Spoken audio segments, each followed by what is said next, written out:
اور اس گفتگو کے تناظر میں آپ حضرات کو اس موضوع کی اہمیت اور ضرورت کا احساس ہوا ہوگا۔ شیخ نے یہ بیان کیا کہ اسلام کو آغاز میں کن 5 افکار سے بہت زیادہ نقصان پہنچا۔ اس میں خارجیت کا امام ذوالخویسرہ، رافضیت کا امام عبداللہ ابن سبا، تصوف کے امام یوں سمجھ لیجئے کہ کچھ منتشر تھے، اس کے ائمہ جو ہیں 6 صدی میں زیادہ پیدا ہوئے، جو اجمی تھے اور اپنے آپ کو اہل بیت سے تعلق رکھنے والا بتایا۔ سارے سلسلے اللہ کے رسول صلی اللہ علیہ وسلم سے اپنے آپ کو اہل بیت سے جوڑنے کی کوشش کرتے ہیں۔ 6 7ویں ہجری کے اجمی حضرات، ایک قدریہ ہیں جس کا تذکرہ نہیں ہوا، ان کا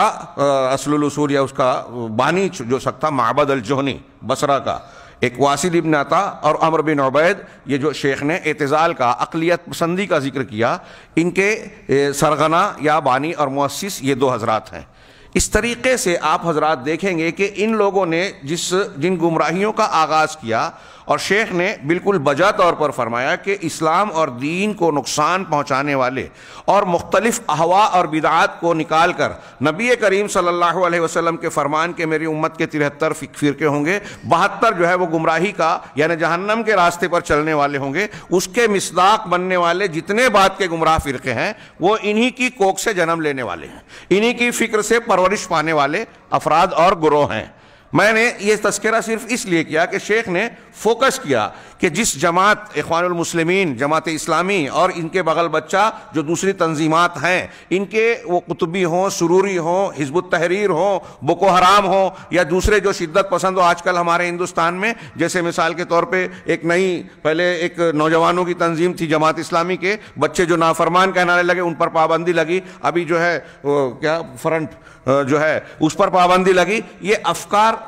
پاپولر فرنٹ کی شکل میں یہ افکار دراصل یہیں سے کشید کیے گئے ہیں۔ اس نے جیسا کہ شیخ نے فرمایا کہ سب سے زیادہ نقصان پہنچایا۔ جب یہ فرما رہے تھے تو مجھے اللہ کے رسول صلی اللہ علیہ وسلم کے فرمان کا ٹکڑا یاد آ رہا تھا کہ شر الخلق والخلیقہ، صحیح احادیث میں خارجیوں کا نام لے کر اللہ کے رسول صلی اللہ علیہ وسلم نے نشاندہی کی۔ یہ ذوالخویسرہ کا واقعہ بتایا، اللہ کے رسول، ابھی اپنے حدیث سنی، اللہ کے رسول صلی اللہ علیہ وسلم سے خطاب کر کے وہ شخص کہہ رہا ہے اعدل یا محمد فإنک لم تعدل، اللہ اکبر، اللہ کے رسول سے کہہ رہا ہے انصاف کیجئے، آپ نے انصاف نہیں، اور آپ نے جواب بھی دیا کہ اگر میں ہی انصاف نہ کروں تو پھر کون کرے گا؟ علامہ ابن شیخ الاسلام علامہ ابن تیمیہ نے کہا کہ دیکھیے یہ گمراہی کی پہلی کڑی ہے، نبی کی مخالفت، سنت کی مخالفت۔ جتنے اہل بدعت ملیں گے روئے زمین پر، گمراہ فرقے والے اہل الاہوا، آپ کے یہاں بنیادی طور سے یہ بات ملے گی مخالفت سنت۔ نبی کریم صلی اللہ علیہ وسلم نے ذوالخویسرہ کو ٹوکا، بولا، اور پھر اس کے بعد ان کا نام لے کر جو باتیں بیان کی، ان کی صفات بیان کی۔ میں تمہیدی کلمات کہہ رہا ہوں، کتاب کی طرف آنا ہے، اس لیے وہ روایتیں آگے آئے گی انشاءاللہ۔ آپ نے نام لے کر کہا، یہ اس بات کا بھی ثبوت ہے کہ ہمیں نام لے کر اہل بدعات کی نشاندہی کرنی چاہیے جن سے خطرہ ہے کہ لوگ اس کی وجہ سے گمراہی کا شکار ہو سکتے ہیں۔ ہاں، تو اللہ کے نبی صلی اللہ علیہ وسلم نے ان کا نام لیا، سنت کی مخالفت کی، اتباع ہوا کا شکار ہوا، اور آپ دیکھیں گے کہ جتنے گمراہ فرقے اہل الاہوا قرآن و سنت کے صراط مستقیم اور جنت کے راستے سے ہٹنے والے گروہ ہیں، سب کے اندر یہ بات مشترک پائی جائے گی۔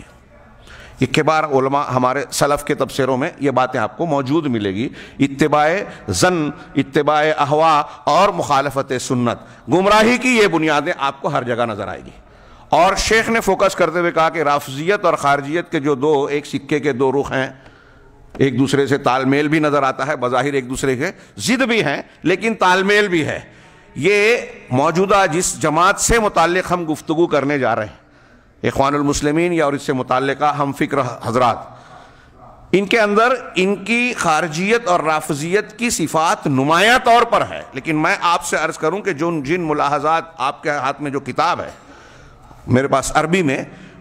اس میں جو 50 ملاحظات ہیں، اگر آپ اس کو بغور پڑھیں گے تو یہ معلوم ہوگا کہ اس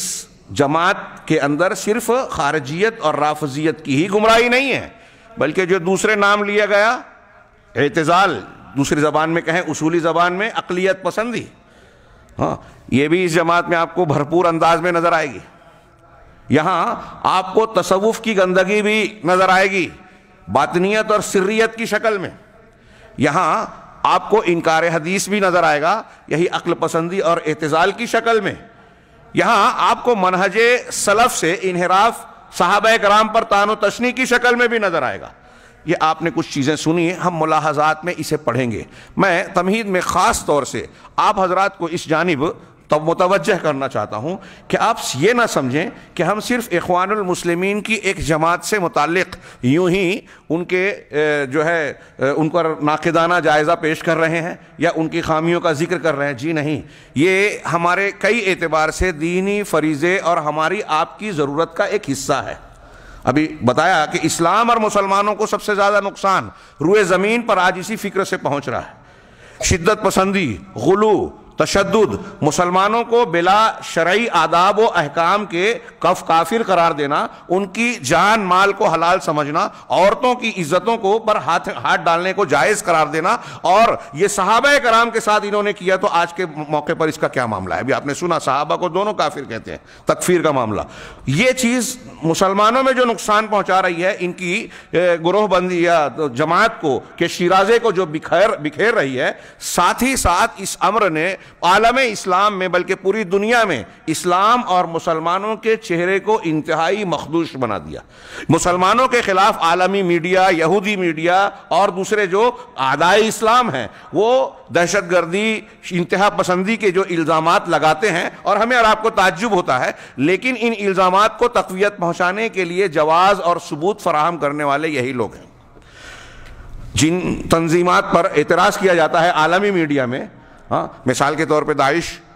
آپ نے دیکھا کہ ایک ناسور کی طرح ابھرا، اور پورے عالم اسلام میں شروع میں لوگوں نے سمجھا کہ یہ ہمارے دکھوں کا مداوع کرنے آئے ہیں، پتہ چلا کہ یہ سازش کا نتیجہ ہے، اور امریکہ، اسرائیل اور ان لوگوں نے مل جل کر اسے تشکیل دیا۔ اور ہیلری کلنٹن کا یہ بیان جو آپ نے بار بار سنا ہوگا، پڑھا ہوگا، ہو سکتا ہے بعض حضرات نے نیٹ وغیرہ پہ دیکھا بھی ہو، یہ بیان تھا کہ یہ ہم نے اخوان المسلمین کے تعاون سے تشکیل دیا ہے داعش کو، ہمارے مقاصد، اپنے مقاصد کی تشکیل کے لیے گلف اور خلیج کے علاقوں میں۔